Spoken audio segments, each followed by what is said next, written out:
ਤੇ ਰਸ਼ੀਆ ਦੇ ਉੱਤੇ ਜਿਹੜਾ ਅੱਜ ਉਹਨਾਂ ਨੇ ਥੋੜ੍ਹਾ ਜਿਹਾ ਗੁੱਸਾ ਜਿਹੜਾ ਉਹ ਦਿਖਾਇਆ ਹੈਗਾ ਆ। ਉਹਨਾਂ ਨੇ ਰਸ਼ੀਆ ਦੇ ਉੱਤੇ ਕਹਿੰਦੇ ਸੈਂਕਸ਼ਨਸ ਤੇ ਟੈਰਿਫਸ ਉਹ ਲਾਉਣ ਦੀ ਜਿਹੜੀ ਆ ਉਹ ਚੇਤਾਵਨੀ ਆ ਉਹ ਦੇ ਦਿੱਤੀ ਆ। ਕਹਿੰਦੇ ਵੀ ਜਿੰਨੀ ਦੇਰ ਤੱਕ ਜੇਕਰ ਤੁਸੀਂ ਬੇਸਿਕਲੀ ਯੂਕਰੇਨ ਦੇ ਨਾਲ ਪੀਸ ਡੀਲ ਨਹੀਂ ਬਣਾਉਂਦੇ ਤਾਂ ਤੁਹਾਡੇ ਉੱਤੇ ਜਿਹੜੇ ਸੈਂਕਸ਼ਨਸ ਤੇ ਟੈਰਿਫ ਜਿਹੜੇ ਉਹ ਲਾ ਦਿੱਤੇ ਜਿਹੜੇ ਹੋ ਜਾਣਗੇ। ਕਹਿੰਦੇ ਵੀ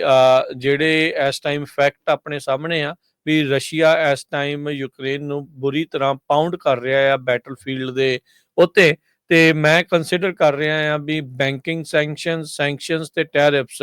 ਰਸ਼ੀਆ ਦੇ ਉੱਤੇ ਜਿਹੜੇ ਉਹ ਲਾ ਦਿੱਤੇ ਜਾਣ ਜਿੰਨੀ ਦੇਰ ਤੱਕ ਉਹ ਸੀਜ਼ ਫਾਇਰ ਨਹੀਂ ਕਰਦੇ ਤੇ ਫਾਈਨਲ ਸੈਟਲਮੈਂਟ ਐਗਰੀਮੈਂਟ ਜਿਹੜਾ ਪੀਸ ਦੇ ਉੱਤੇ ਨਹੀਂ ਬਣ ਜਾਂਦਾ। ਕਹਿੰਦੇ ਵੀ ਦੋਨਾਂ ਨੂੰ ਰਸ਼ੀਆ ਤੇ ਯੂਕਰੇਨ ਨੂੰ ਮੈਂ ਇਹ ਕਹਿੰਦਾ ਵੀ ਟੇਬਲ ਦੇ ਉੱਤੇ ਆਓ before it's too late. Thank you. ਇਹਨਾਂ ਨੇ ਜਿਹੜਾ ਅੱਜ ਇਹ ਬਿਆਨ ਜਿਹੜਾ ਰਾਸ਼ਟਰਪਤੀ ਟਰੰਪ ਨੇ ਰਸ਼ੀਆ ਤੇ ਯੂਕਰੇਨ ਦੇ ਯੁੱਧ ਨੂੰ ਲੈ ਕੇ ਦਿੱਤਾ ਆ। ਟਰੰਪ ਹੁਣਾਂ ਨੂੰ ਕ੍ਰਿਟਿਸਿਜ਼ਮ ਦਾ ਸਾਹਮਣਾ ਕਰਨਾ ਪੈ ਰਿਹਾ, ਜਿੱਦਾਂ ਕੈਂਪੇਨ ਦੇ ਵਿੱਚ ਉਹਨਾਂ ਨੇ ਇਹ ਦਾਅਵਾ ਕੀਤਾ ਸੀਗਾ ਵੀ 24 ਘੰਟਿਆਂ ਦੇ ਵਿੱਚ ਲੜਾਈ ਜਿਹੜੀ ਉਹ ਬੰਦ ਕਰਵਾ ਦੇਣਗੇ,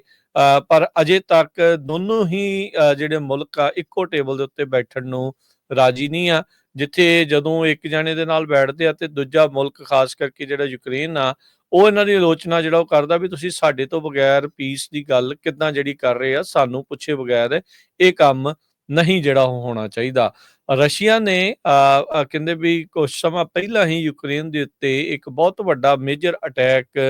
ਕੀਤਾ ਆ, ਜਿਸ ਵਿੱਚ 261 ਮਿਜ਼ਾਈਲਸ ਜਿਹੜੀਆਂ ਉਹਨਾਂ ਨੇ ਦਾਗੀਆਂ ਤੇ ਡਰੋਨ ਜਿਹੜੇ ਆ ਉਹਨਾਂ ਦੇ ਉੱਤੇ ਛੱਡੇ, ਖਾਸ ਕਰਕੇ એનર્ਜੀ ਤੇ ਗੈਸ ਇਨਫਰਾਸਟ੍ਰਕਚਰ ਵੱਖ-ਵੱਖ ਇਲਾਕਿਆਂ 'ਚ ਯੂਕਰੇਨ ਦੇ ਆ ਉਹਨਾਂ ਨੂੰ ਇਹਨਾਂ ਨੇ ਨਿਸ਼ਾਨਾ ਬਣਾਇਆ ਹੈਗਾ ਆ। ਟਰੰਪ ਐਡਮਿਨਿਸਟ੍ਰੇਸ਼ਨ ਨੇ ਇਹ ਬਿਆਨ ਦੇਣ ਤੋਂ ਪਹਿਲਾਂ ਮਿਲਟਰੀ ਏਡ ਤੇ ਜਿਹੜੀ ਇੰਟੈਲੀਜੈਂਸ ਤੇ ਸੈਟੇਲਾਈਟ ਦੀ ਜਿਹੜੀ ਮਦਦ ਆ ਉਹ ਯੂਕਰੇਨ ਤੋਂ ਖਤਮ ਕਰ ਦਿੱਤੀ ਆ, ਉਸ ਨੂੰ ਬੰਦ ਜਿਹੜਾ ਉਹ ਕਰ ਦਿੱਤਾ ਆ। ਜ਼ੈਲੈਂਸਕੀ ਜਦ ਓਵਲ ਆਫਿਸ ਦੇ ਵਿੱਚ ਆਏ ਸੀ ਟਰੰਪ ਤੇ ਵੈਂਸ ਦੇ ਨਾਲ, ਜਦੋਂ ਮੀਟਿੰਗ ਦੇ ਦੌਰਾਨ ਬਹਿਸ ਵਸਾਈਆ ਜੋ ਹੋਇਆ ਸੀ, ਉਸ ਤੋਂ ਬਾਅਦ ਦੇ ਵਿੱਚ ਕਾਫੀ ਕੁਛ ਜਿਹੜਾ ਯੂਕਰੇਨ ਤੇ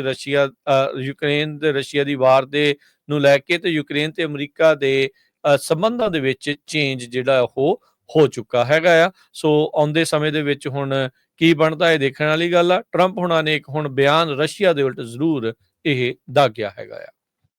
ਜੀ, ਅਗਲੀ ਖਬਰ ਵੱਲ ਚਲੀਏ ਤੇ ਕੱਲ ਰਾਤੀ ਵੀ ਆਪਾਂ ਅਪਡੇਟ ਜਿਹੜਾ ਅਮਰੀਕਾ ਸ਼ਾਮ ਦਾ ਪ੍ਰੋਗਰਾਮ ਆ ਅਪਡੇਟ ਕੈਲੀਫੋਰਨੀਆ, ਉਹਦੇ ਵਿੱਚ ਤੁਹਾਡੇ ਨਾਲ ਖਬਰ ਸਾਂਝੀ ਕੀਤੀ ਸੀ ਵੀ ਸਪੇਸ ਐਕਸ ਦੀ ਇੱਕ ਹੋਰ ਫਲਾਈਟ ਉਹ ਜਿਹੜੀ ਆ ਕ੍ਰੈਸ਼ ਹੋ ਗਈ ਤੇ ਐਂਡਸ ਇਨ ਫਲੇਮਸ ਤੇ